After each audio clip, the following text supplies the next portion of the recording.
to any huge event in Los Angeles between 1935 and 1972. Check your calendar, did you? No, I was at home. I was washing my hair. No, for sure. My phone was off, sorry. Then you would no doubt find yourself at the Pan Pacific Auditorium on Beverly and Fairfax. Oh, yeah! The Pan Pacific Auditorium was built by two brothers who were promoters, Philip and Cliff Henderson. The Hendersons were born in a Quaker colony in Lenox, Iowa, and they moved with the family to California when Cliff was 14. There's more information about Cliff. As part of the first transcontinental trip by motor truck, riding as mascot from Colorado to San Francisco. From early age, Cliff showed a proclivity for organizing and promoting fun, producing circuses and shows for his friends. What the Quakers are best known for. Fun. They're not Mormons, bozo. There was an air meet that took place in LA in 1910, and this put the taste of jet fuel in Old Cliff's mouth. I'm sorry. He's very sick now, and that's all he wanted to do until there was a day to do something else. He started organizing model plane building contests to be held, and after he served in World War I, he came back and bought an old Jenny plane from the government. In 1924, he managed his first air show, arranging the departure from and return to Santa Monica of the U.S. Army Round the World Tour. That's a whole sentence that I wrote. Cliff then started managing local air races based out of Santa Monica and Los Angeles until he was hired to promote the 1928 National Air Races in Los Angeles, which took place at the LA minefields, which eventually became LAX. The National Air Races were already well established. LAX is built on a minefield? No, it was called Minefield. It was like called mine, like Mein Kampf? Yeah, like mine. Yeah, like Minefield. Minefield. Who owns this? Mine. It's mine. Mine does. The National Air Races were already well established and very popular, but under Cliff Henderson, both the event and the man flourished. He also organized the Western Aircraft Show of 1929, the New York Aircraft Salon of 1930, and the Pan American International Air Races of 1934. He did this for nearly 10 years until 1939 when all the air fun was suspended so the Germans could have Blitzkrieg Boogie. And then the nation got very serious about air stuff. So no more air pleasure, just air business. But in the middle of this, 1933, Cliff and his brother decided to try a new venture. Land stuff. They were having so much fun promoting, organizing, they wanted to create a civic auditorium to hold big... Who has so much fun organizing? Quakers. Quakers. It's vicarious fun. No, I want you guys to have a good time. They wanted to build a civic auditorium to hold big deal city events. So they got the very talented, but at the time unknown firm of Wordman and Beckett to design the building. They've come up before. They've designed Bullocks in Pasadena, the Cinerama Dome, Beverly Hilton, the Peterson Automotive Museum, General Petroleum Building in downtown, Capitol Records, the LA Music Center, the Glendale Central Library. They also designed Walt Disney World Resort. Pan Pacific Auditorium was their very first major commission work. If there's anything special about Pan Pacific Auditorium... There isn't. Good night. End of podcast. Truly, what stands out is the look of the building. It's so fantastic. It's what is referred to as streamlined modern. One website called an expression of Americans' romance with machines and transportation. It was America's love for European Art Deco, the movement of the 20s, fused with ideas of the future. People refer to it as Buck Rogers-esque, and I agree. I read this quote that it embodied a touching faith in technology and profoundly new world hopefulness about an ever-brightening future. What a future that it didn't live up to. Yeah, no, it didn't make it. It was a green and white building, and it had 4 slick towers reaching the sky that resembled aircraft fins. To me, what I really liked about it is that it has a look of like an old plane, an old boat, and an old idea of a spacecraft, like all in one. Like it just looks like all these things that I like. The exterior, an aeroboat ship. The exterior front of the building was 228 feet long, but the interior was, as a whole, was 100,000 square feet and could seat up to 6,000 people. It was mostly made of wood.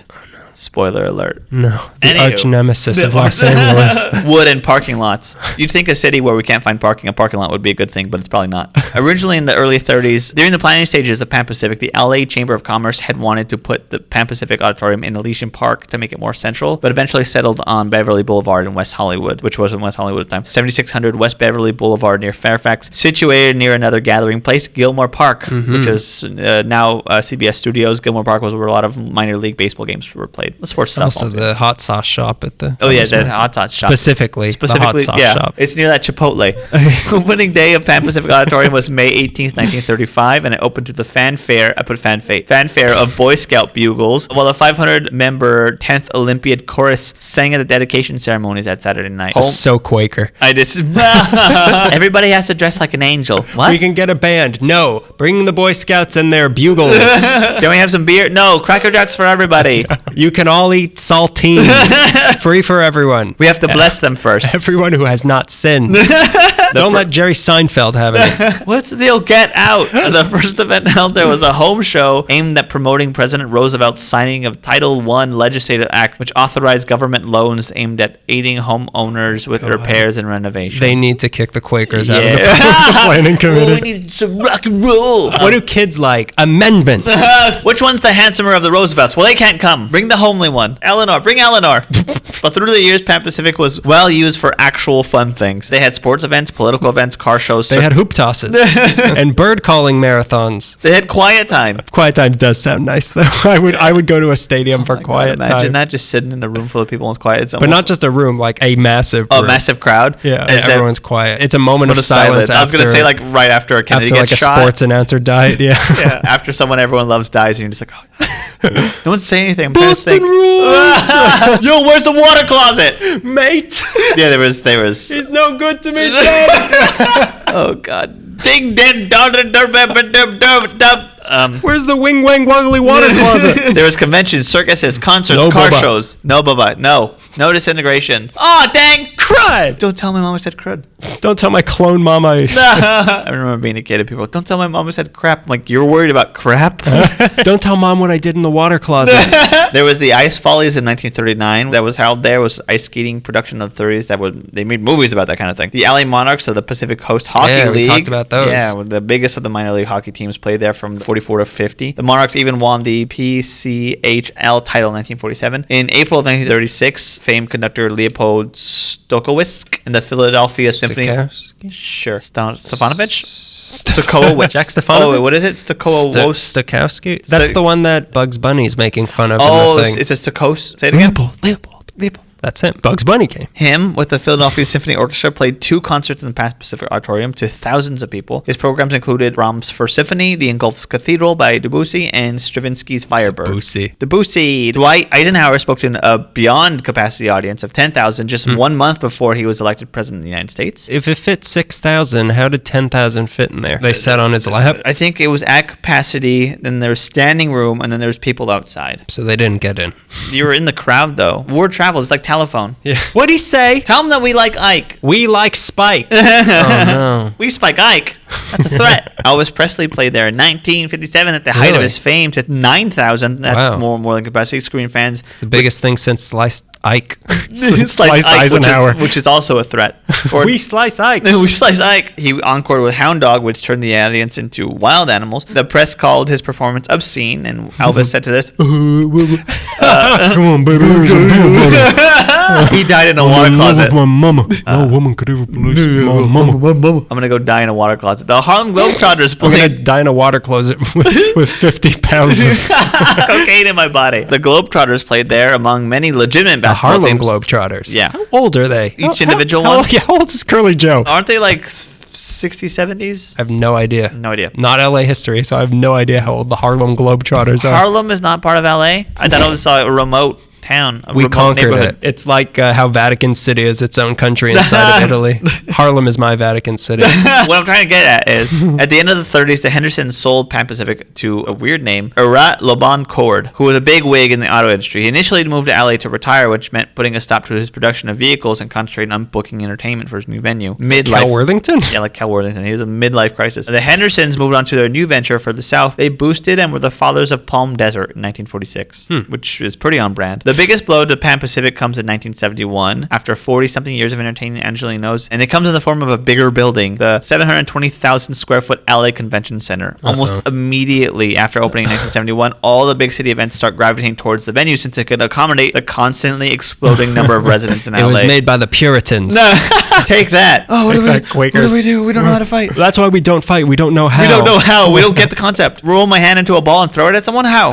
It didn't even take a full year for Pan Pacific Auditorium to fold under the pressure of abandonment. It closed down in 1972. God, that's swift. It's justice. Swift, yeah. Quick death would be a treat, but over the next 17 years, Pan Pacific slowly deteriorated from years of neglect. But because of a large loading door on the southeast corner was way too easy to open, vagrants and vandals would frequent the place and do whatever they wanted to it. There was a number of small fires there. A fire in 1983 damaged the northern end. It was in bad shape, but every once in a while, someone would put it to good use. You could see it through the years. It was in Funny Face. It was prominent in Xanadu. Devo shot their video Beautiful World there. I thought you said good use. San Devo. Bernardino. San Bernardino, yes. The city kind of thought that was it, and they were ready to demolish it. But this ragtag new group of historians and city lovers stepped in and managed to get the dang thing registered. With ding registered with the National Register of Historic Places. It's turning into Boomhauer.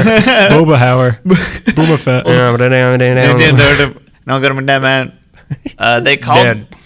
Not letting this one go. This new group called themselves the Allied Conservancy. One of the first things they saved was the Pan Pacific Auditorium. You will hear more about them later. I don't want to. Now the issue of what to do with the space was concerned, but they didn't have much time to think because in 1989, a 42-year-old vagrant set fire to the Pan Pacific Auditorium. What? They don't even know if it's... And that man, Tom Waits. Gotta put out these camels somewhere, man. Sometimes I walk and I see this thing. I'm like, what are you... Man, come on. He's Boomhauer now. I'm getting everyone confused. Everyone's Boomhauer. Man, all of our impressions are Boomhauer. Ask now what you man coming to do for you, man. What man, you can do for your country. You ever think about that, man? Sometimes I'm just walking down and I see some kind of cloud. I'm like, what is this? Yeah, go Bulls. Whatever Texas whatever Tom Waits sings about vultures, who knows?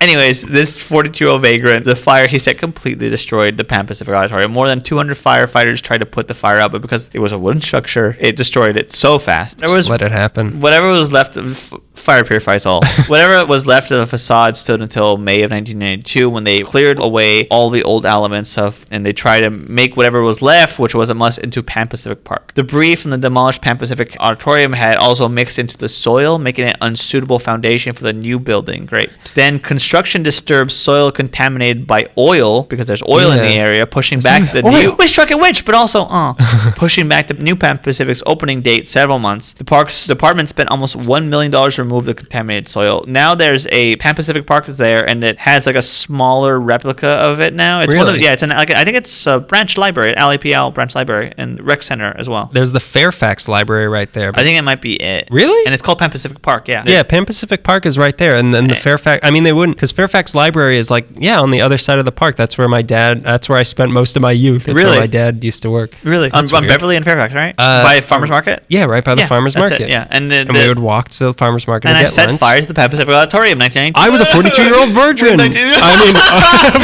I won't watch that movie. Cut it off at 40. You're too late. You're barren, boy. You're barren. There's nothing there. You're dropping honey mustard.